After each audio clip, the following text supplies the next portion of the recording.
Hi, everyone. Thank you so much for tuning in because today we have a very special guest. You guys are so lucky to be hearing from Naomi Brockwell. In light of all of that, I have to know your opinion on, if you care to share, what's been happening in the past, 6 months of everything that's happening in crypto, but specifically FTX, Sam Bankman-Fried, and that mess. What is your opinion on everything that's happening? And also maybe if you have a prediction, or where do you think crypto is going in the US specifically? Because that's definitely where this is, I think, most influential. Oh my goodness. It has been so egregious just how corrupt all of this has been. You have someone who basically defrauded, billions of dollars from consumers. And then suddenly you get puff pieces out of all the mainstream media outlets. You have people like Maxine Waters tweeting out saying like, Sam Bankman-Fried, thank you so much for your time. We really appreciate you, explaining all this stuff to us and coming in and chatting with us. And it's like, are you serious? I mean, if there isn't a blatant signal that tells people like this man has lined the pockets of all these politicians, so I've never seen such an egregious response to fraud. On top of that, I mean, it's all to be expected, everything that's going down. Never let a good crisis go to waste, as they say. And Exactly. what you're seeing right now is politicians who have been trying to reclaim control over the money supply, reclaim control over the financial system, knowing that they're losing their grip ever since the advent of Bitcoin. They've been wanting to clamp down on this for a long time. And this is a perfect opportunity. You have some crypto crisis, and suddenly you have a bill come out that says, oh, this will save you. And you look at this bill that has been put forward, and it's just, oh my goodness, we could dive into that as well.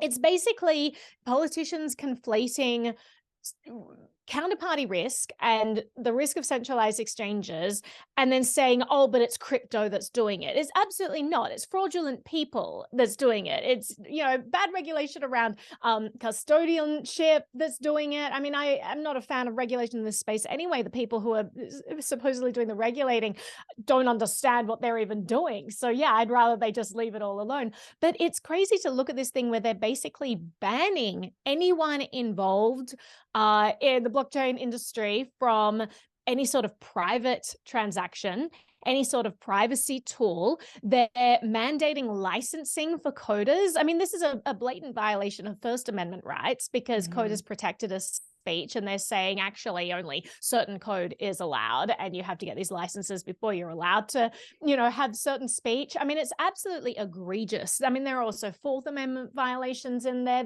There's all kinds of crazy stuff. Now, here's the thing about a bill like this is they don't expect that this is going to pass.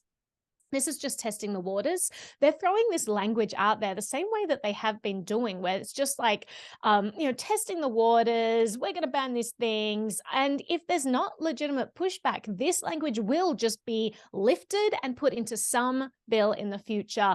And, I just hope people don't lose their stamina in fighting against it, because it's a disaster. If anything that is closely related to this bill gets passed, it's going to be an absolute disaster for Americans who want to use the cryptocurrency system, but also crypto across the world, because there are so many companies and people who are based in the US who will just suddenly be cut off. And it's just, I mean, I expected this. We all knew that this giant clash with government was going to come eventually, and they're going to use whatever tools are in their toolbox to stop this tool for freedom. But now that it's happening, it's like, oh God, we're here. Like, this is the battle, and we've got to see if people are like, what metal they're made of. We have to see how far willing are people are willing to fight for their financial freedom, for basic freedom, for basic privacy rights. Let's see if people actually have the courage to stand up. I really hope they do, and I really hope they keep fighting, because the battle won't end. It's just a perennial battle against individuals and government. They want more power. Individuals want more freedom. And there's this giant clash. And individuals, they can just get exhausted by this. They don't have the powers and the tools that the state does at their disposal to fight this. And so I just feel like I really hope people understand what's at stake here, and that we will be going down a very dark path as a society if we let anything close to this bill get passed. And I hope people are willing to fight it. Yeah, exactly. And I totally resonate with you with like, okay, here we are. We're in the situation that, Mm. anyone with any kind of foresight could have foreseen, maybe sooner rather than we would have expected. And I think that there's definitely people out there who are going to continue to build on and try to provide tools that people can use. Maybe, if people don't fight for it now, I mean, later on, sooner rather than later, they're going to actually realize, wow, okay, I actually need this legitimately. And they're going to go for it anyway. That's like the free market kind of working. And for the first time ever, blockchain exists and cryptos work and privacy coins exist and all these different tools.